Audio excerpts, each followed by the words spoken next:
Welcome back. Well, now retired Captain Omar Aliyu joins us now, and thank you for coming on today. You're welcome.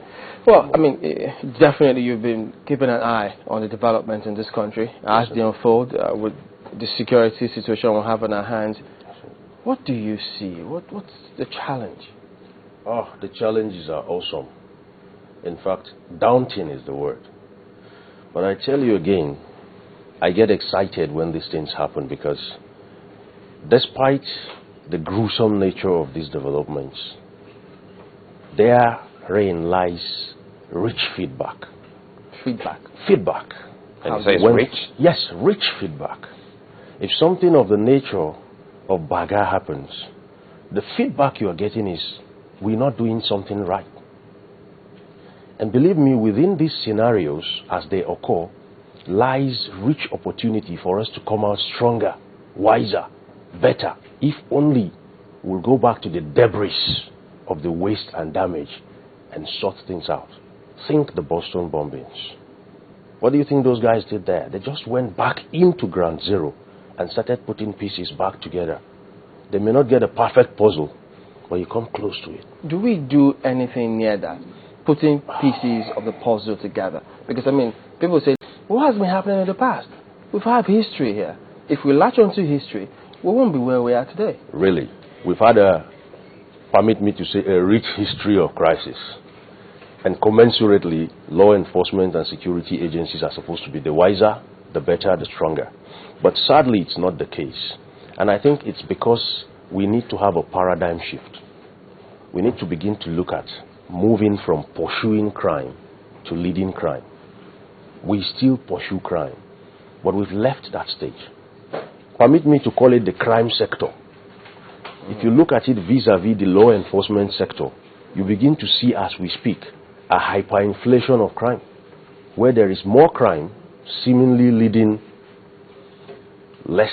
And the dynamics of this crime is like they are constantly thinking. Beautiful. It's different. Exactly. Almost every the crime time. sector is growing, but is the security sector growing? No.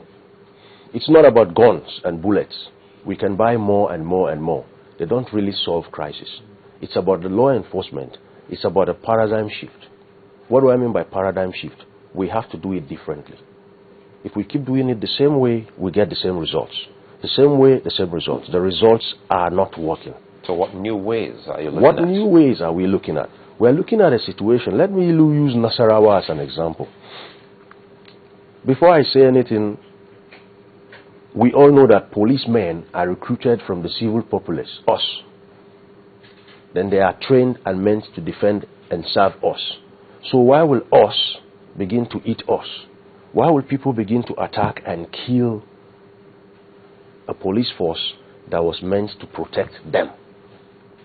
Then let's balance it again. From the other side, why again will the police attack people they are meant to defend? You see, the police is bullish. Yes, the police is bullish. If you know the history of the police in the last 2 decades or even beyond, you know that our police is bullish. So that mindset is still... Yes, that postulation, that body language.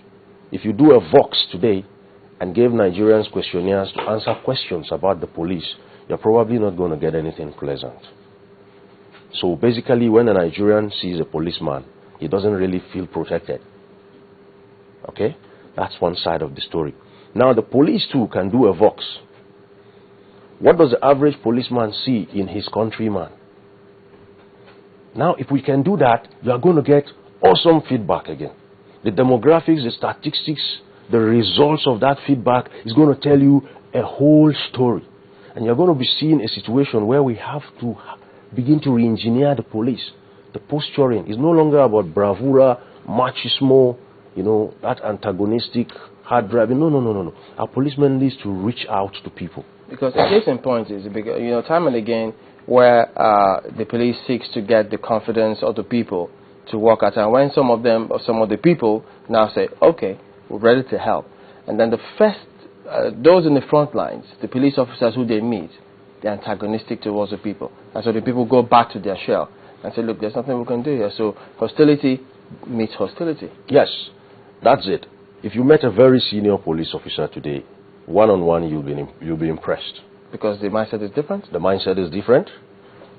As you come down the line, it gets worse. So let's turn it upside down. Let's go lopsided. That man on the road, that police constable, is actually the first point of contact of the public with the police, not the IG. That policeman on the road, permit me to call him the foot soldier. All the policies decomposed rest on him.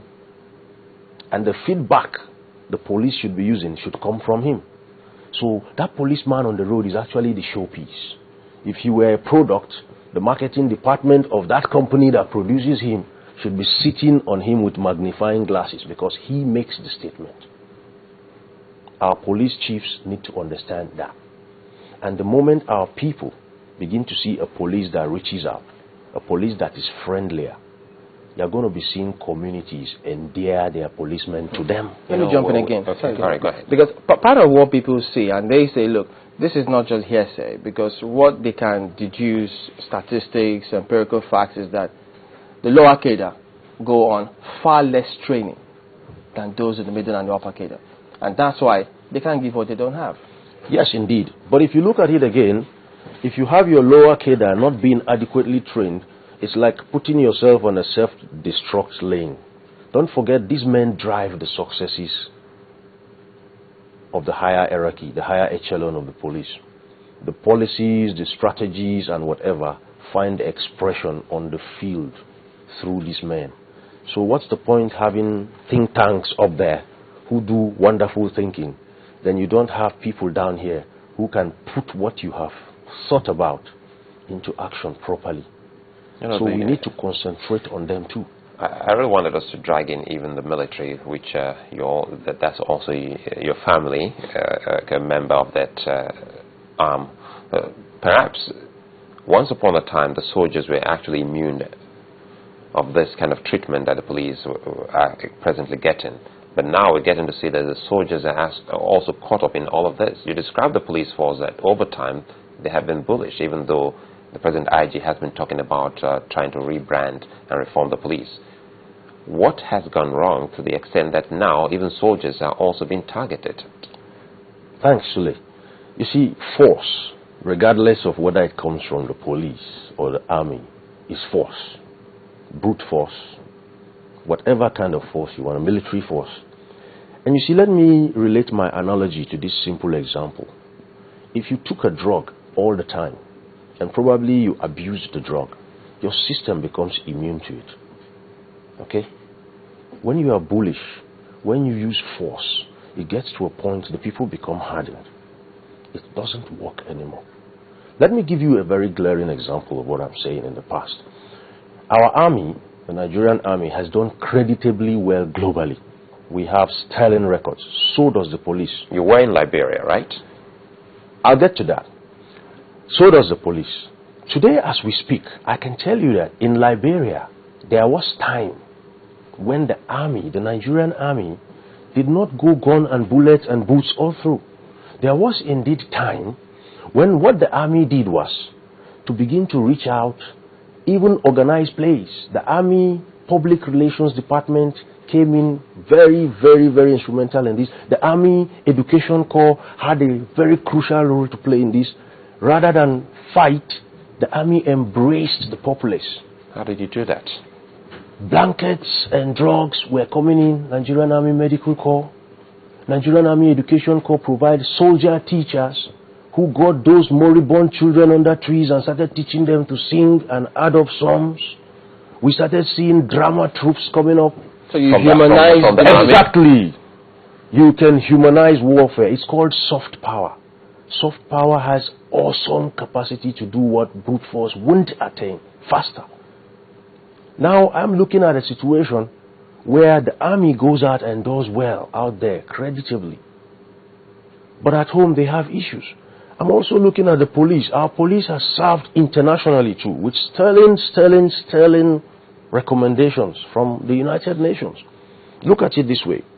Same police force, different scenario, wonderful performance. Same police force, home scenario. Tells you a story. Something is wrong. Apply that to the army too. What we are seeing response, resistance to the army and police, Baga, Nasarawa, and all other places, is just, as I told you, the drug has been overused. The modus operandi has to change. Believe me, we are one big family. Soldiers are not foreigners, they are Nigerians like us. So why would Nigerians decimate Nigerians?